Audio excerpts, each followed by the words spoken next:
नमस्कार। पाठ करछि श्रीमद् भागवत गीता कर्म सन्यास योग श्लोक नंबर 2। श्री भगवान उवाचु सन्यास कर्म योगश्च निश्चयस्करो कराबुभौ तयस्तु कर्म सन्यासात् कर्म योगो विशिष्यते। श्री भगवान उवाचु परमेश्वर भगवान बोलें सन्यास कर्मत्याग कर्मयोग च ओ निश्रेय सकरो मुक्तिदायक उभय तय সেই দুটির মধ্যে তু কিন্তু কর্ম সন্ন্যাস থেকে কর্মযোগ বিশিষ্যতে শ্রেয়। অনুবাদ।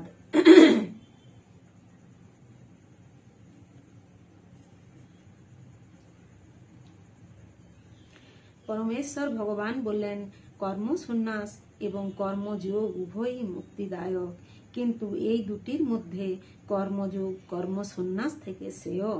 তাৎপর্য সকাম কর্ম ইন্দ্রিয় তৃপ্তির উদ্দেশ্যে মানুষকে জড় বন্ধনে আবদ্ধ করে রাখে। জীব যখন তার শারীরিক সুখ স্বাচ্ছন্দ্যের মান উন্নত করার আশায় নানাবিধ কর্ম করে চলে, তখন সে নিশ্চিতভাবে তার কর্মের ফলস্বরূপ একটির পর একটি বিভিন্ন ধরনের দেহ ধারণ করে এই জড় জগতে ঘুরে বেড়ায় এবং তার ফলে তার জড় বন্ধন অনন্তকাল ধরে চলতে থাকে। সেই সম্বন্ধে শ্রীমদ্ ভাগবতে প্রতিপন্ন করে বলা হয়েছে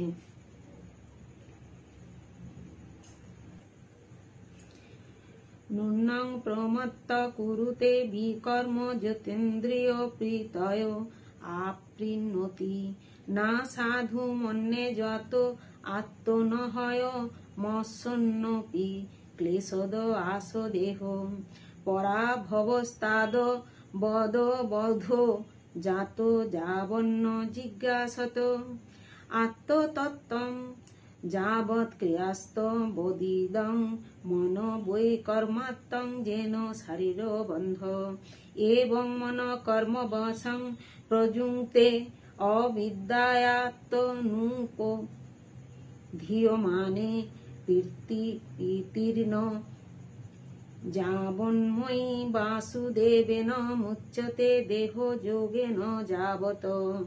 ইন্দ্রিয় সুখ ভোগ করাবার জন্য মানুষ উন্মাদ এবং সেই জানে না যে তার ক্লেশদায়ক বর্তমান দেহটি তার পূর্বকৃত সকাম কর্মের ফল। যদিও এই দেহটি অস্থায়ী, অথচ এটিই মানুষকে সর্বদা নানা রকম দুঃখ কষ্ট প্রদান করছে। তাই জড় ইন্দ্রিয় সুখ ভোগ করবার আশায় কর্ম করা ভালো নয়। নিজের প্রকৃত স্বরূপ সম্বন্ধে যে মানুষ কোনো অনুসন্ধান করে না, তার জীবন ব্যর্থ বলে বিবেচনা করা হয়।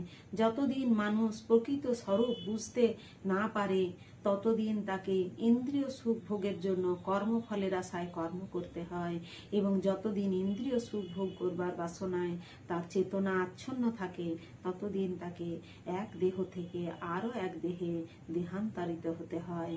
অজ্ঞানতার অন্ধকারে আচ্ছন্ন মন সকাম কর্মে বিশিষ্ট হতে পারে, কিন্তু মানুষের কর্তব্য ভক্তিযোগে বাসুদেবের প্রতি প্রেমময়ী সেবা সম্পাদন করা। কেবল তখনই সে এই জড় জগতের বন্ধন থেকে মুক্ত হবার সুযোগ পেতে পারে। তাই জ্ঞানী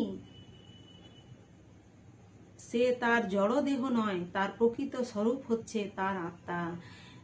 কেবল জড়বন্ধন থেকে মুক্ত হবার পক্ষে যথেষ্ট নয়। আত্মার স্বরূপ উপলব্ধি করে আত্মার শাশ্বত ধর্ম পালন করতে হয়। তা না হলে জড়বন্ধন থেকে মুক্ত হবার কোনো উপায় নেই। কৃষ্ণ ভাবনায় ভাবিত হয়ে ভগবানের সেবা করার জন্য যে কর্ম করা হয়, সেই কর্ম সকাম কর্ম নয়, জ্ঞানময় কর্ম মানুষের প্রকৃত জ্ঞানের প্রগতিকে শক্তিশালী করে। কৃষ্ণ ভাবনায় ভাবিত না হয়ে কেবল সকাম কর্মত্যাগ করলে বদ্ধজীবের হৃদয় কলুষমুক্ত হয় না। যতক্ষণ পর্যন্ত হৃদয় সম্পূর্ণভাবে কলুষমুক্ত না হচ্ছে, ততক্ষণ সকাম কর্মস্তরে কর্ম করতে হয়। কিন্তু কৃষ্ণ ভাবনাময় কর্ম সাধিত হলে তা আপনা থেকে কর্মফলের বন্ধন থেকে মানুষকে মুক্ত হতে সাহায্য করে, এবং তখন তাকে তার জড় স্তরে পতিত হতে হয় না। তাই কৃষ্ণ ভাবনা ময় কর্ম সর্বদাই কর্মত্যাগের চেয়েও শ্রেষ্ঠ। কেননা কর্মত্যাগ থেকে সবসময়ে পতনের সম্ভাবনা থাকে। কৃষ্ণ ভক্তিবিহীন বৈরাগ্য অপূর্ণ, যেটি শ্রীল রূপ গোস্বামী তার ভক্তির অসামৃত সিন্ধু গ্রন্থে প্রতিপন্ন করেছেন। হরে কৃষ্ণ কৃষ্ণ কৃষ্ণ হরে হরে, হরে রাম রাম রাম।